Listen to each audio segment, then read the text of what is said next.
तो hello students, welcome back to my YouTube channel Rajasthan exam news. और आज जो मैं बात करने वाला हूं वो है संगणक से रिलेटेड।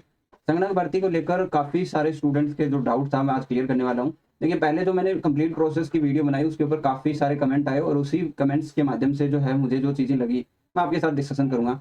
कोर्स कहाँ से लें, बुक्स और नोट्स एमसीक्यू कहाँ से प्राप्त करें, रणनीति क्या हो, ये सारी चीज़ें आपकी जो है। ठीक है, यहाँ पे कई प्रकार के कोर्स आपके चल रहे हैं। कम पैसे वाले कोर्स, ज़्यादा पैसे वाले कोर्स, पीएचडी वाला कोर्स भी आ गया है। ठीक है, बारी-बारी से बात करते हैं हर चीज़ में। आपको क्या चाहिए? ठीक है, आपकी रिक्वायरमेंट क्या है? आपको राजस्थान जीके तो नहीं चाहिए। राजस्थान जीके के इतना बेस्ट कंटेंट जो है यूट्यूब पे अवेलेबल है कि आपसे पढ़ा नहीं जाता, उतना तो पढ़ा ही नहीं जाएगा। तो राजस्थान तो भूल जाइए, उसके बारे में हम बात नहीं करेंगे। कंप्यूटर, कंप्यूटर के लिए आप नोट्स भी मिल जाएँगे, आपको बुक्स भी मिल जाएँगी, कंटेंट भी मिल जाएगा, तो उसके बारे में भी बात करने की ज़रूरत नहीं है। इसके बारे में भी बात करने की ज़रूरत नहीं है। बेसिकली जो चीज़ों में दिक्कत आ रही है वो है क्या? Statistics and economics. ठीक है? आपकी यही तो दिक्कत है। चलिए, और क्या हो सकती है दूसरी? एक गाइडेंस की दिक्कत हो सकती है, ये बात है। आपके जो सिलेबस में लगता है वो आपको पता होना चाहिए कि आपके सिलेबस में क्या लगता है।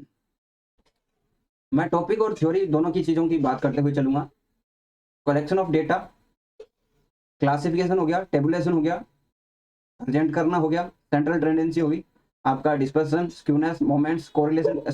इसके साथ मोमेंट्स के साथ मैं आपको सजेस्ट करूँगा कि स्क्यूनेस पढ़ के जाएँ। देखिए, लास्ट एग्ज़ाम में क्वेश्चन आया था कि सिलेबस में ना हो लेकिन स्क्यूनेस है वो आपको पढ़ के जाना है। ठीक है, यहाँ पे लिखा हुआ भी है। हालांकि इसको हम नहीं लिखेंगे तो आपके 10 ही टॉपिक बचते हैं स्टैटिस्टिक्स के।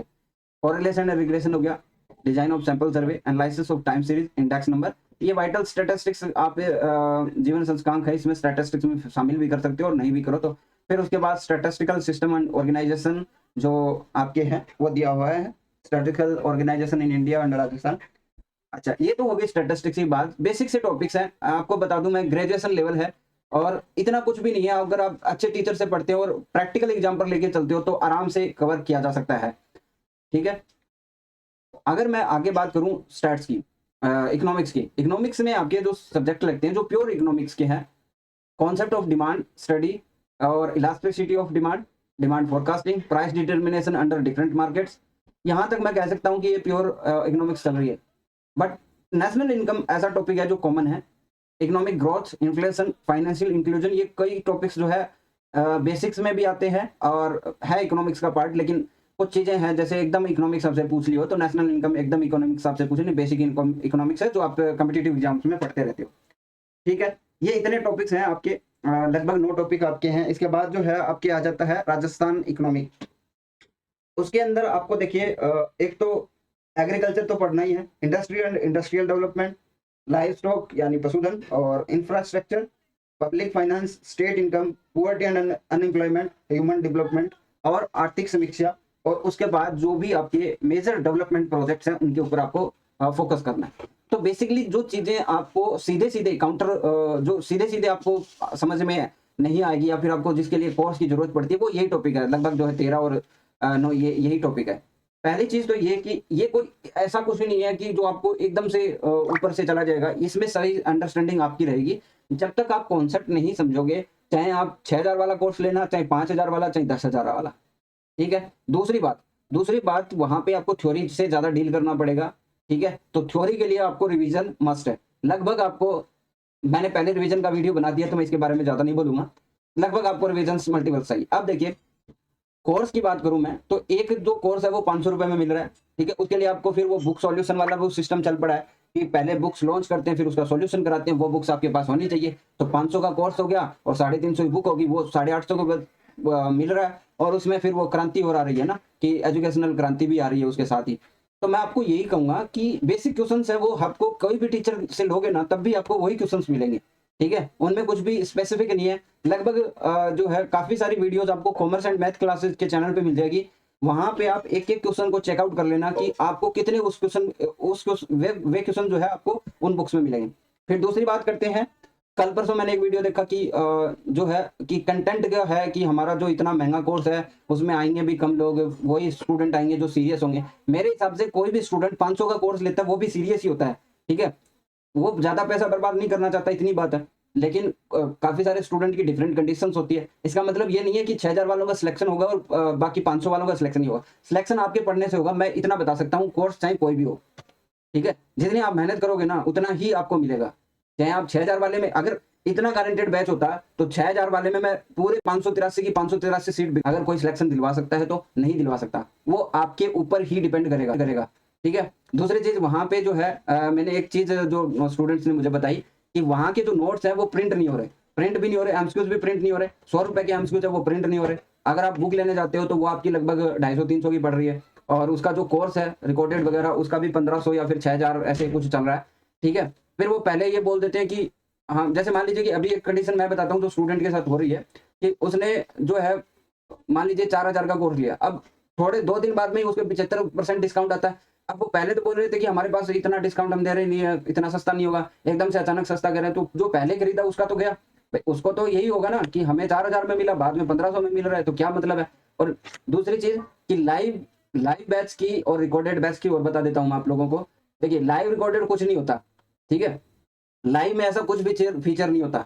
लाइव में आप ऐसा लगता है कि आपको डाउट पूछ लोगे, वो पूछ लोगे, ये कुछ नहीं होता। उनका जितना पढ़ाना होता है उस हिसाब से पढ़ाते हैं, और 300 घंटा के कोर्स आपसे पार भी नहीं पड़ेंगे। मैं बताता हूँ, अभी जो है आप 300 घंटे अफोर्ड नहीं कर सकते आप इनके ऊपर। ठीक है, आपको जैसे मैंने एक सिंपल सी एक बात बताता हूँ आपको कि एक मैंने वीडियो देखी, लगभग 20 क्वेश्चन उसने सॉल्यूशन करवाए और लगभग 1 घंटे का वो वीडियो था। आप ये सोचिए कि बेसिक क्वेश्चन के अंदर बेसिक एकदम बेसिक्स होता है, इंट्रोडक्शन जो होता है, उसमें 1 घंटा 20 क्वेश्चन के लग रहे हैं। तो आप ये सोचिए कि आपकी तो तैयारी कहाँ तक जाएगी। 500 क्वेश्चन करने आपको तो 250 घंटे तो गए, है ना। तो आप लोग समझदार बनिए। वैसे मैं कुछ भी नहीं कह रहा, इन चीजों के ऊपर आपको समझना पड़ेगा खुद को ही। ठीक है, आपको कोई बताने वाला हो यही जरूरी थोड़ी होता है, खुद से भी तो आप अंडरस्टैंड कर सकते हो कि हमें क्या चाहिए। प्रोडक्टिविटी आपको लेके आनी है, तो आपको सोर्स, देखिए कोई भी सोर्स लीजिए, मान लीजिए कि उन्हीं का कोर्स ले लिया, ठीक है, अब तो आपको शांति होनी चाहिए ना, अब तो आप उस चीज को पढ़ो। ठीक है, लेकिन जितना कम कंटेंट होगा ना उतना ज्यादा बेटर फायदा होता है। मैं बताता हूँ, इस चीज का भी एक चीज होता है। मान लीजिए कि किसी ने आपको भाई 50 घंटे में स्टैटिस्टिक्स पूरी करवा दी, ठीक है, आप सोचोगे ये कम है। कंटेंट टू कंटेंट अगर मैं बात करूँ ना, तो इससे ज्यादा आपको नहीं पढ़ा सकते।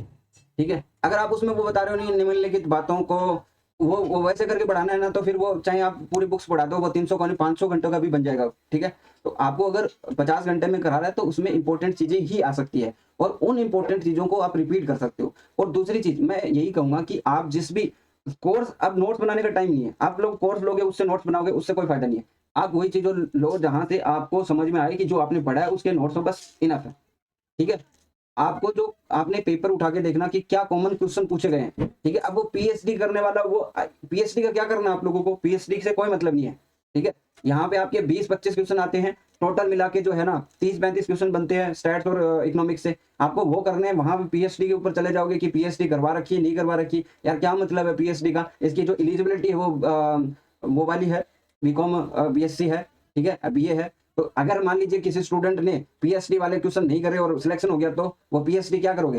तो डिटेल में नहीं जाना आप, क्वेश्चन मैं तो यही कहूंगा ना, पेपर का एनालाइज करके देखो ना, क्वेश्चन बन रहे हैं तो ठीक है, कंटेंट बढ़िया है, करो तैयारी करो, बस बात खत्म। और एक सिंपल सा मेथड मैं बता देता हूँ, जो भी अगर अगर आपने कोई कोर्स लिया तो उस वीडियो को ध्यान से देखो, अपने कॉन्सेप्ट बिल्ड करो बस। ठीक है, कॉन्सेप्ट बिल्ड कर लिया, उसके बाद उस वीडियो को देखने की जरूरत नहीं है, उनसे ही जो नोट्स मिल रहे हैं उनको 2 बार रिवाइज करो। यानी एक बार आपने वीडियो देखा, 2 बार आपने नोट्स पढ़े, उसके बाद उसी चैप्टर का मॉक दे दो भाई। मतलब छोटा चैप्टर है कम क्वेश्चन होंगे, बड़ा चैप्टर है ज्यादा क्वेश्चन होंगे, उन क्वेश्चंस को आप लोगों को क्या करना है, सोल्व करना है। कर लिया सोल्व, आपको पता चल गया उस चैप्टर का मॉक देने से कि आपके जो है भाई, मान लीजिए 20 क्वेश्चन थे एक चैप्टर के, जैसे फर्स्ट चैप्टर का लेता हूं मैं, वहां पे आपके 15 क्वेश्चन सही हुए, आपको समझ में आया कि हाँ 15 क्वेश्चन सही हो रहे हैं। अब जो है उस मॉक का क्वेश्चन का सॉल्यूशन देख लो, क्योंकि 20 क्वेश्चन के आपको पता है कि 3-3 ऑप्शन को करते चलोगे तो भी 60 क्वेश्चन तो बन ही जाएंगे, है ना। तो उस मॉक का एनालिसिस देख लो कि कैसा क्या है, ठीक है, किन चीजों को इफेक्ट करना है। अब आपने वो 3 बार रिवीजन कर लिया, अब आपको क्या करना है कि वो डेली जो भी एमसीक्यूज आपने सोल्व करे वहां पे, वो आप डेली सोल्व करते जाओ। क्योंकि देखिए मान लीजिए कि एक सिंपल सा ये है कलेक्शन ऑफ डेटा, यहाँ से आपके मान लीजिए कि 30 क्वेश्चन बन रहे हैं और मैक्सिमम क्वेश्चन ये कवर कर रहे हैं पूरे चैप्टर को, सुबह उठो इसी क्वेश्चन को लगा लो, ऐसे करते जाओगे, एक दिन आपके पास क्वेश्चनों की संख्या ज्यादा हो जाएगी। मान लीजिए कि एक दिन ऐसा भी आएगा कि आपके पास जो है 300-400 क्वेश्चन सोल्व करने के लिए हो जाएंगे सुबह। तो मॉर्निंग में जाता क्या है, उसमें आपको सारा सिलेबस कवर हो रहा है। आप इसके बाद दूसरा चैप्टर उठाते हो तो एक तो पहली बात तो 300-400 क्वेश्चन आपको जो है डायरेक्टली याद हो गई, ठीक है। साथ में उनके एक्स्ट्रा फैक्ट्स याद हो गए। इसमें अगर आपका 4 घंटा जाता भी है तो क्या कोई दिक्कत वाली बात नहीं है, स्टैट्स आपकी कंप्लीट हो रही है। और उसके बाद जो है आपके पास 5-6 घंटे बचते हैं, उसमें आप कुछ भी टॉपिक्स पढ़िए, मल्टीपल क्वेश्चन सॉल्व कीजिए। और फिर ना उसके बाद ये आपने कंप्लीट कर लिया, कंप्लीट करने के बाद आप कहीं से कोई भी पीडीएफ मिल जाए, टेलीग्राम पे कहीं पे कुछ भी, उसको सोल्व कर दो, ठीक है। लेकिन ध्यान रखना कि उन चीजों पे मत चले जाना जो चीजें बहुत ज्यादा हार्ड है। जैसे अगर मान लीजिए 25 क्वेश्चन आते हैं ना, तो 5 क्वेश्चन छोड़ के वो 20 क्वेश्चन करने वाले होते हैं, उनके ऊपर फोकस रखना है। कहीं वो डिटेल वाली चीजों में चले जाओगे, वो आपको लास्ट में भी छोड़ के आनी पड़ती है एग्जाम में, ठीक है। कोई भी कितना भी टॉपर रहा हो, 100 में से 100 किसी के नहीं आए। और देखो दूसरी बात मैं बताता हूँ कि काफी सारे जो इंस्टीट्यूट है ना, वो बस 6,000 का कोर्स कर दिया कि हमारे यहाँ से एक टॉपर निकला। टॉपर निकलेगा इसका मतलब ये थोड़ी है 5,000, देखिए मान लीजिए 5,000 आपके पास स्टूडेंट है और उसमें से 4 स्टूडेंट का सिलेक्शन हो गया, तो वो वहां पे जो 4,996 स्टूडेंट बचे उनका भी तो कुछ हो रहा होगा, उनमें भी तो दिक्कत हुई, वही नोट्स वो भी पढ़ के गए होंगे ना। तो ये इस पे डिपेंड नहीं करता कि 4 स्टूडेंट ने उनके पढ़े तो नहीं, वो उन्होंने तैयारी करी है, अच्छी तैयारी करी है, ठीक है। कंटेंट का कंज्यूम सभी करते हैं, सभी टीचर अच्छा पढ़ाते हैं, ऐसा नहीं कोई भी टीचर नहीं अच्छा पढ़ाता। बस क्या है कि चीजें मैनिपुलेट कर दी जाती है। बस देखिए 2021 वाला कोर्स डाल के 2022 में बस तैयार है कोर्स, है ना। उसमें टाइम क्यों नहीं लगा, एक एक विज्ञप्ति आते ही कोर्स है, वो 499 400 599 रुपए में दे तो क्या फर्क पड़ता है ना। वहां पे स्टूडेंट को समझ नहीं आ रहा, एक्स्ट्रा वीडियो डालनी पड़ रही है, तो ये चीजें आपको दिक्कत करेगी, आपको अपने ऊपर विश्वास रखना पड़ेगा। देखिए ठीक है, ये मैंने बता दिया। अभी आपको पॉजिटिव रहना है, जो चीजें हैं आपके साथ उनमें आपको पॉजिटिव रहना है कि मैं कर लूंगा। देखिए सबसे चीज तो यही है कि अगर आप मेहनत करोगे, हार्डवर्क करोगे, तो इसमें आपका सिलेक्शन होगा। अदरवाइज देखिए पेपर का पैटर्न आप उठा के देख लीजिए, इजी था, लेकिन अब की बार कंपटीशन बढ़ेगा। मैं सीधा सीधा बता दूं, काफी सारे बोलेंगे कि सीटी वो ये सब बकवास है, इनसे कुछ नहीं होना, ठीक है। सीटी में कंपटीशन बैठेगा, सीटी वाले कर रहे हैं तो सीटी वाले कर लेंगे अपना, है ना। उसके अलावा भी तो काफी सारे स्टूडेंट हैं, उसमें तो 15 गुना ही जा रहे हैं, ठीक है। और देखिए फर्स्ट 2 मंथ्स में आपको लगभग आपको 4 से 8 घंटे देने ही है, और लास्ट 2 मंथ्स में अंदर आपको 5-6 घंटे देना है। अंडरस्टैंड कर लें हर चीज को, 7-8 बार रिवीजन ले लेना है, सोल्व एमसीक्यूज और एक्स्ट्रा फैक्ट के बारे साथ आप लेते चलो। जैसे एक क्वेश्चन को सोल्व करते हो तो कुछ एक्स्ट्रा फैक्ट आते हैं। बल्कि इसमें जो आसान पार्ट है ना, जो स्टैटिस्टिक्स ही है, प्रैक्टिकल सब्जेक्ट है, ठीक है।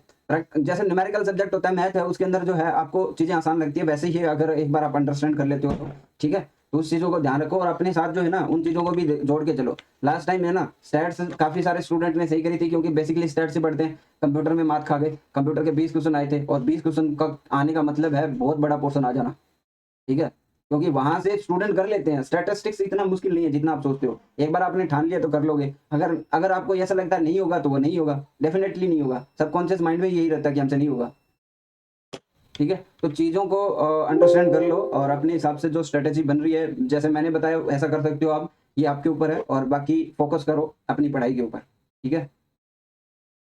अगर आपको कोर्स और नोट्स के बारे में जानना है तो मैं डिस्क्रिप्शन में सजेस्ट कर रहा हूँ, वहां से आप चीजों को देख सकते हो। पहले चेकआउट कर लेना, आप बात कर लेना। मैं तो यही कह रहा हूँ, देखो सीधी सी बात यही है कि हम जिसका कोर्स सजेस्ट करते हैं उस इंसान से हमारी बात होनी चाहिए। आप बड़ी कोचिंग इंस्टीट्यूटों में देखते हो कि डायरेक्टली बात करना पॉसिबल है। अब एक ऐप के ऊपर मैंने देखा कि प्रिंटेबल नोट्स नहीं है, तो वहां पे उन क्वेरीज को कौन सोल्व करेगा भाई। अगर आप स्टूडेंट को कुछ दे रहे हो तो कम से कम उसको फॉर्मेट में तो आने चाहिए। अगर आप मोबाइल से पढ़ते रहोगे, कितना पढ़ लेगा मोबाइल्स में, क्या ही दिखेगा मोबाइल्स में इतना, है ना। तो कम से कम एटलीस्ट एक प्रिंट का ऑप्शन दे दो, डायरेक्टली प्रिंट का ऑप्शन दे दो। या फिर आपको कंटेंट का खतरा है कि हमारा कंटेंट ही चोरी हो जाएगा, तो कंटेंट ही तो है ना। अगर मान लीजिए कि आपका हो भी रहा है, तो काफी सारे लोग पढ़ा रहे हैं, वो भी तो अपना पीडीएफ प्रोवाइड करवाते ही हैं। इतना ज्यादा हो जाता है। अगर मान लीजिए कोई स्टूडेंट गंगानगर बैठा है और वो जयपुर आके नोट्स लेगा, तो वो बहुत दिक्कत वाली बात है, ठीक है। जो चीजें ले आप, या तो आप ऑप्शन ही मत रखो, आप सीधा बुक का ऑप्शन रखो, ठीक है। कि डायरेक्टली बुक खरीदो, उसमें प्रिंटेड मटेरियल है, आप ऑनलाइन लो ही मत, ठीक है। या फिर बोल के रखो ई बुक है, नहीं डाउनलोड होगी और ना ही प्रिंट होगा। साफ लिखो ना, अपने कोर्स के ऊपर लिखो बड़े बड़े अक्षरों में, ताकि स्टूडेंट को समझ में आ जाए यहाँ से हमारा कुछ नहीं होगा। क्योंकि काफी सारे स्टूडेंट इसी वजह से खरीदते हैं और उसका वेस्ट होता है। दूसरी बात यह है कि इसके ऊपर ये हो सकता है कि आप लोग जो है डायरेक्टली मेल कर दो, उसको प्रिंट करा दो। अगर आपका देखिए कंटेंट जो है बुक आएगी तो उसमें भी सॉल्यूशन जो करवाने वाले तो करवाएंगे, उसमें कोई दिक्कत नहीं होती। और पॉसिबल हो सके उतना चीजें आप प्रोवाइड करवाओ। महंगी चीजें रख रहे हो तो, लेकिन कुछ तो जो जैसे नोट्स दे दिए तो उसको प्रिंटेबल फॉर्मेट में नहीं दिया तो क्या फायदा उसका। वो एप्स के ऊपर वो क्या कैसे पढ़ेगा स्टूडेंट, ठीक है। बाकी कोई भी क्वेरीज है आप इस वीडियो के डिस्क्रिप्शन में सॉरी कमेंट में जरूर लिखिएगा। अगर आपको ये वीडियो पसंद आई है तो लाइक जरूर कीजिए और हमारे चैनल को सब्सक्राइब जरूर कीजिए। Thank you.